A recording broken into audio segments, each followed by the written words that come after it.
So the YoYo IR1 is a test we use for most, if not all, of our field sports, and any other sport that really where that is intermittent. So that could be a basketball, that could be a tennis.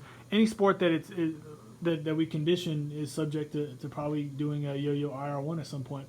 IR stands for intermittent recovery. One is that this is the YoYo intermittent recovery test 1. There's a 2 variation that is a little bit more intense, but we like the IR1 because it helps us kind of compare numbers not only across here at Smith, but to many other schools that use the IR1. So the setup is pretty simple, and we have a document we can share that has this in it. But you have a cone here and a cone here, and these are 20 meters apart. All right. When you are setting up a test, these do need to be exact. In a lot of our conditioning methods, we simply have you walk out or march out a metered distance. But when we're doing a test, this 20 meters does need to be exact. So try to find a way to do that, whether that's a really long sport tape measure or a measuring wheel, whatever that might look like. Try to get this as exact as possible.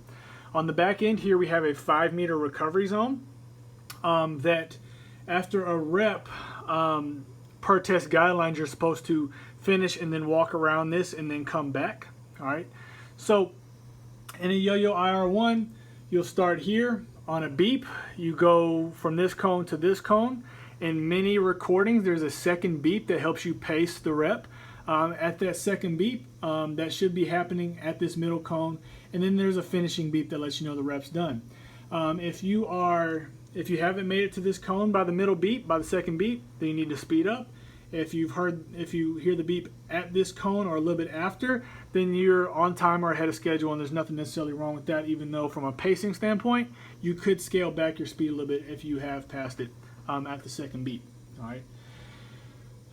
Then after each rep, there's a short rest interval in which you'll hear another beep, and you go down and beep, back, beep, and then rest for the interval, and then go again.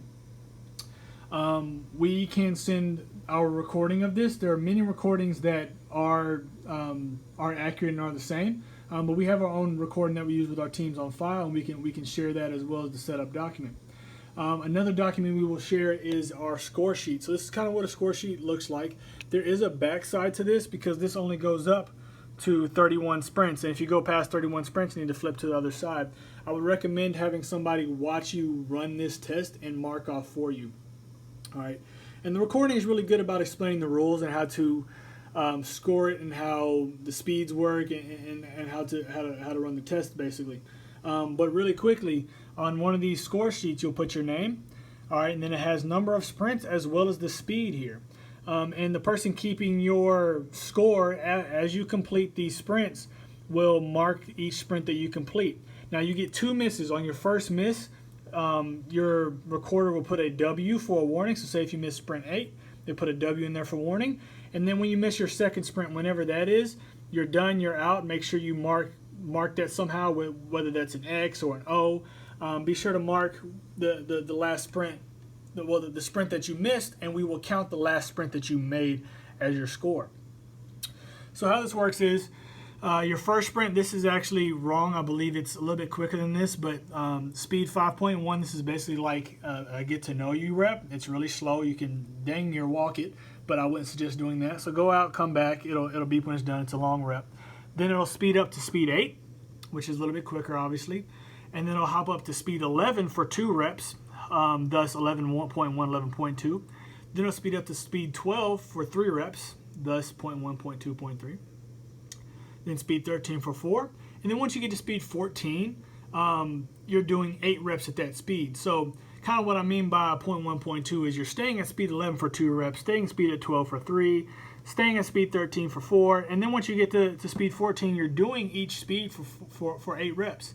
So you do 8 reps at speed 14, bump up to speed 15, do that for 8 reps, then 16, do that for 8 reps. So that's good to know, in that it helps you know that if you can find your pace in those first couple reps, especially when you get to 14s, 15s, and so forth. That first couple reps, you can kind of figure out if you're going too fast or too slow. So you can find your pace there, try to settle into that pace for the rest of the 8, And then when it speeds up, just know you're going to have to speed up a little bit. They're not massive jumps in speed. As far as the recording is concerned, it just means your beeps are going to happen quicker. You don't have as much time to get to the middle cone and from the middle cone to the end cone. So your reps are quicker, but just know it's going to speed up a little bit. Again, it's not by much. So we talked about how you record it, and again, we're going to take the last number that you completed. So if your second miss is at rep 20, all right, then we're going to take rep 19 with a speed of 14.8, and that's what we're going to take. So these are YoYo. This is the YoYo Intermittent Recovery 1 test.